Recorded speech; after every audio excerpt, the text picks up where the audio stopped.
Artist's Journey, conversations about creative experiences, brought to you by the India UK Creative Industries at 75 project. Best-selling author of The Cancer Conqueror, Greg Anderson famously said, "Focus on the journey, not on the destination." Taj, The Artist's Journey, is an exploration of the creative journeys of four individuals with different backgrounds and artistic pursuits who are involved with the AHRC and Innovate UK funded project India UK Creative Industries at 75. Brought to you by members of Group 1 of the project's Screen Industries strand, Indy Hunjan, Suprasanna Dindigal, Supriti Malhotra, and Swadhin Padhy. Taj provides an opportunity to delve deeper into a kaleidoscope of artistic endeavors that range across fashion, music, film, and media practice. We wanted to know what inspires these creative professionals, what informs their creative decision making process, and what lessons have they learned on their artistic journeys. Today, we have singer, songwriter, multi-instrumentalist, composer, and member of electronic band Sound Valley Project Saurav Sharma joining Supriti Malhotra in conversation. Welcome, Saurav Sharma from the live performance strand of the India UK Creative Industries at 75 project. And I want to thank you for agreeing to participate in our Artist Journey podcast. So the first question that I have for you is, how has your pursuit of art and creative expression changed you as an individual? So first of all, thank you, Supriti, and the team for organizing such a brilliant idea and executing it in such a small time. So kudos to the team and wish you a good luck. So in a nutshell, it has made me more of a believer, of a thinker, and it has brought a lot of patience. So if I talk about the journey, I started like any other boy who wants to be on the stage and sing, hold the guitar, and impress the crowd. So that's how I started. But later on, when I realized that, people follow you when you are doing a good work, then it becomes a responsibility. Then you're no more a common person who is just standing in the crowd or listening to the music. You are on the stage and maybe 200, 300,000 people are looking at you. So then all that cavalier attitude goes away and you become a bit responsible and you think about impressing and inspiring people from whatever you do. What was the first instrument that you learned? First instrument, I bought my first guitar out of my money that I earned after, at those times, if your parents are in government job, they used to get some kind of gift from the organization if your kids are getting good marks. So I bought my first guitar and I had no one to teach me. So I downloaded a guide from internet, and I'm talking about the era when there was no YouTube, no access to YouTube. So I started learning guitar on my own. And for almost 7, 8 months, I didn't know how to tune it. So I just started playing it.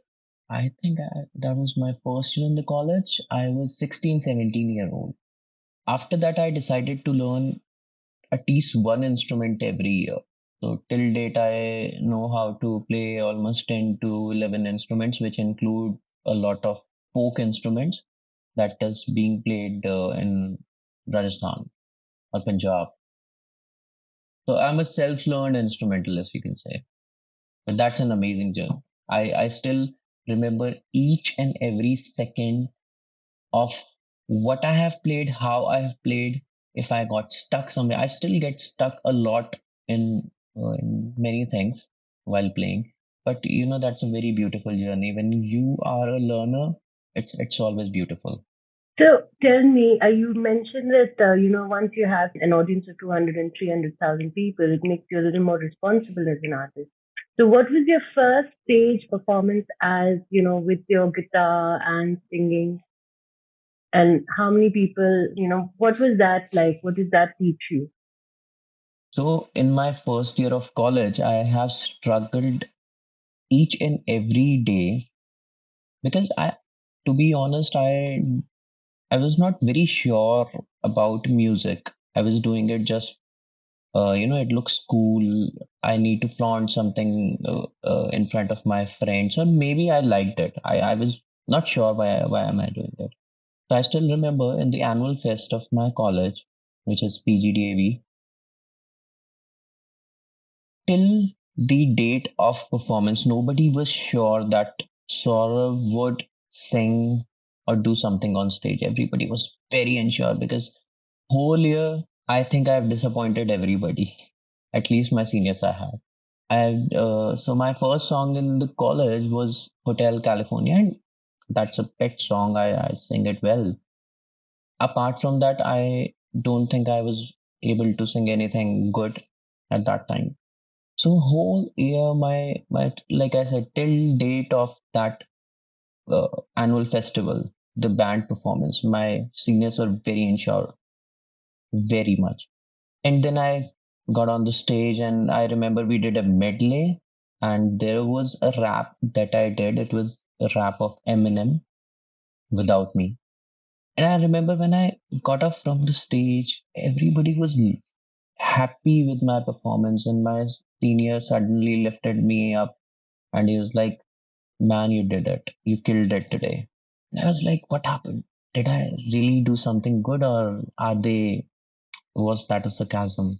So that particular moment when those people who have been my support and my biggest critics at that time, when they said good things about me, I was like, okay, now I need to improve from here. And then I remember the golden words of my senior Manasvi. He said, from now onwards, you need to hold the baton and take it forward. And that one line made me a senior at that particular moment, because after that I was like very famous in my college. Oh, this guy sang this song on the stage. You mentioned that your journey as an artist has made you a believer. Believer in what? Believer in art, believer in God, believer in time, and believer in whatever we do. If that is correct, you will sail through. Every artist has a kind of artist block, and sometimes you don't get work for years. I've had such artist block for many a times in my journey. Sometimes for 6 months, sometimes for 1 year, sometimes for 2 years, I didn't have work. But at that time, I knew that one day I'll be getting some work, and that time nobody will give me a time to practice, because this is my time to practice. So that period of no work or artist block made me a believer that you have to keep going. The next question I have for you is about what are the most difficult challenges and obstacles that you have faced? If I talk about the obstacle, first of all, family was not so supportive, because like everybody in my family is educated, very much into studies and work, which is not a bad thing, but never supported initially for music. But later on, they were like, okay, if he's doing everything on his own, it's good. So I remember I never had money to learn or to buy any instrument. I never asked any support from my family. Initially, I did, but after that, I thought, it's my passion, it's my thing. Why would I be asking money from them? It was very hard. I had to wait 6 months, 1 year to buy just one instrument. And for my studio setup, I had beautiful studio monitors of Kali Audio worth 35,000. And I had to wait at least 4 to 5 months to have some savings to buy them.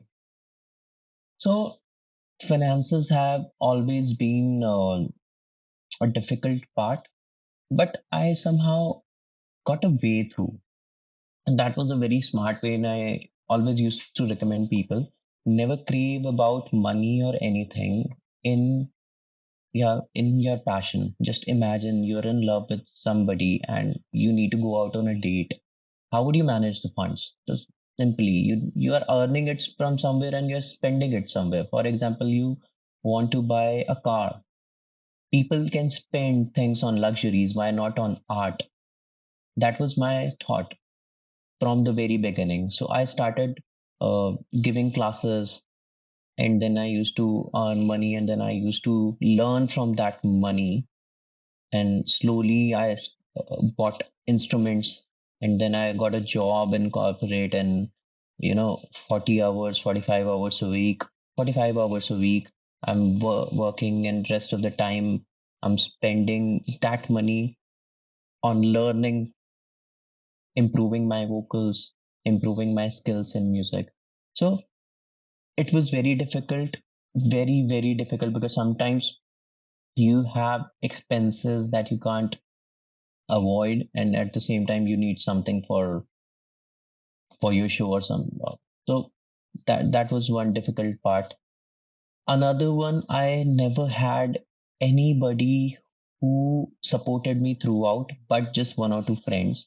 If I'm talking about the not having anybody in terms of musician. So some people are very lucky. I always used to think that they make a band and it goes for forever, like not just 5, 7, or 10 years. It goes forever. But I never had that because nobody believed in me. They thought, this kind of music is not acceptable. Whatever you do, you're thinking of creating original music. Why would you be doing that? Bollywood is everywhere. If you sing Bollywood songs, you'll get gig. And I had a very altered opinion. And then when I started learning Sufi, everybody was like, oh my God, this guy is insane. He's ruining his life. What is he doing? He will not get shows out of this art form. And after a while, when I started doing performances, people started coming back. So that was a very difficult part, and still it is difficult, although I have my bandmate Sarthak with me. But it's still very difficult to make people understand what you are doing.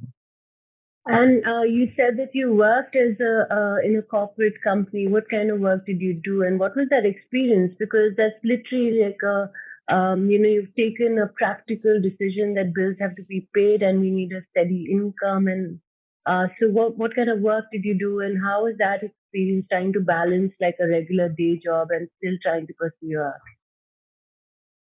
I worked in corporates, like in financial sector most of the time. My last job was in Barclays Bank, and I was working as an assistant manager there. I was into research. So, like I said, about 9, 10 years back, when I completed my post graduation in international business (MBA), that particular time I had this thought that I will be earning from corporate, and I'll be putting that money in learning, and uh, in learning, buying instruments, and just nurturing my talent. It was very difficult, extremely difficult, because my two of my jobs, which took almost 4.5 years, I had to do graveyard shift in the night. So it was the shift used to start from 10 in the night till 7 in the morning. So all those 5 days while I was working, I had no strength of doing anything.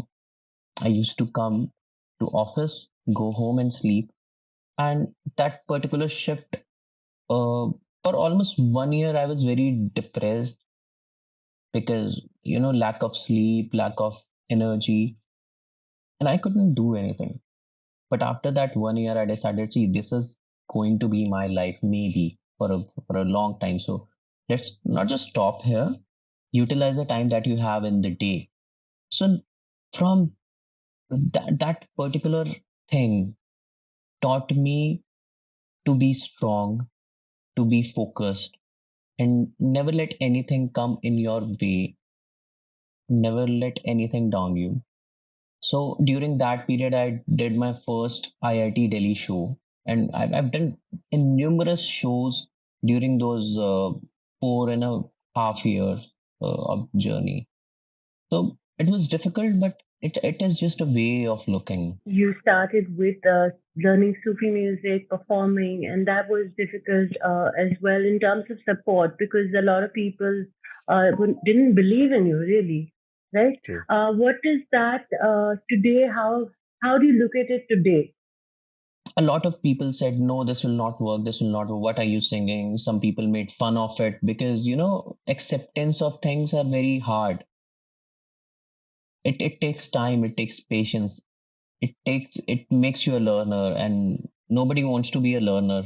They say that we are always a learner or whatever because it might sound cool, but when you start learning things, they seem difficult to you, and then you start running away by making excuses that this will not work, this is not the thing that you do.